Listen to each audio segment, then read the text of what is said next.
الحمدللہ رب العالمین والصلاة والسلام علی سید الانبیاء والمرسلین بسم اللہ الرحمن الرحیم۔ محترم ناظرین کرام، آپ دیکھ رہے ہیں اسلامک انفارمیشن آفیشیل۔ آج انشاءاللہ ایک نئی ویڈیو کے ساتھ آپ کے پاس حاضر ہوئے ہیں۔ آج ہم حضرت شیخ محمد ابو راشد رحمۃ اللہ تعالی علیہ، یہ ایک اللہ پاک کے بہت ہی برگزیدہ اور اللہ پاک کے بہت ہی پیارے ولی اللہ تھے۔ ان کی ایک بہت ہی زبردست اور مشہور و معروف کرامت سنیں گے۔ آپ رحمۃ اللہ تعالی علیہ کے بارے میں مشہور ہے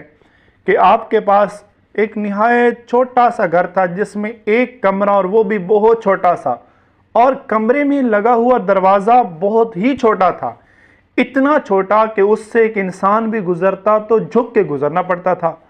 حضرت شیخ محمد ابو راشد رحمۃ اللہ تعالی علیہ نے اپنا گھر چلانے کے لیے ایک اونٹ رکھا ہوا تھا، جس پر وہ کرائے پر سامان لاد کر ادھر ادھر چھوڑ کے آتے اور اس کرائے سے اپنا گھر چلاتے تھے۔ اب یہ اونٹ سردیوں کی رات میں جب اس کو کمرے کے اندر باندھنے کی ضرورت پڑتی تو شیخ ابو راشد رحمۃ اللہ تعالی علیہ آپ جو ہے نا وہ اس کمرے کے اندر جب اونٹ کو داخل کرنے لگتے، اب اونٹ کی کیونکہ آپ کو پتہ ہے حیت، اس کی جو شکل ہوتی ہے، اس کی جو قد کاٹ ہوتی ہے وہ لمبی ہوتی ہے، اور کمرے کا دروازہ اتنا چھوٹا تھا کہ انسان کو بھی جھک کے داخل ہونا پڑتا تھا۔ تو آپ رحمۃ اللہ تعالی علیہ جب اونٹ کو اندر داخل کرنے کا ارادہ فرماتے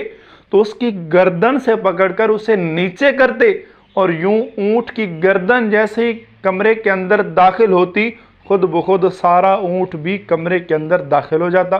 اب لوگوں نے، اہل محلہ نے، ان کے محلے والوں نے جب یہ بات دیکھی تو بڑی مشہور ہو گئی کہ آپ رحمۃ اللہ تعالی علیہ کی کرامت ہے۔ اور یہ کرامت جب مشہور ہوئی تو حضرت شیخ محمد راشد رحمۃ اللہ تعالی علیہ ان کے پیر صاحب تک یہ کرامت پہنچ گئی۔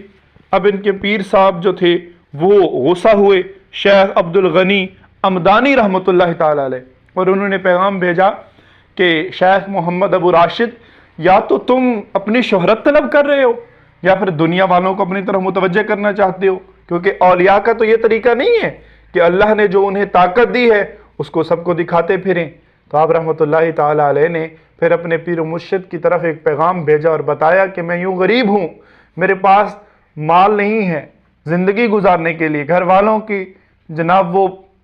کے لیے مجھے کچھ اخراجات کی ضرورت ہوتی ہے، جس کو پورا کرنے کے لیے میں نے ایک اونٹ رکھا ہوا ہے۔ اب سردیوں کی راتوں میں جب اس اونٹ کو میں کسی اندر کمرے میں لے کے جانا چاہتا ہوں تو میرے پاس کوئی بڑا کمرہ بھی نہیں ہے، اس لیے مجبوراً یہ کام مجھے کرنا پڑا۔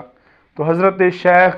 ابو راشد رحمۃ اللہ تعالی علیہ ان کے پیر و مرشد، انہوں نے شیخ عبد الغنی عمدانی رحمۃ اللہ تعالی علیہ، انہوں نے پھر اپنی طرف سے کچھ پیسے بھیجے اور آپ رحمۃ اللہ تعالی علیہ کو ایک کھلا گھر تعمیر کروا کے دیا۔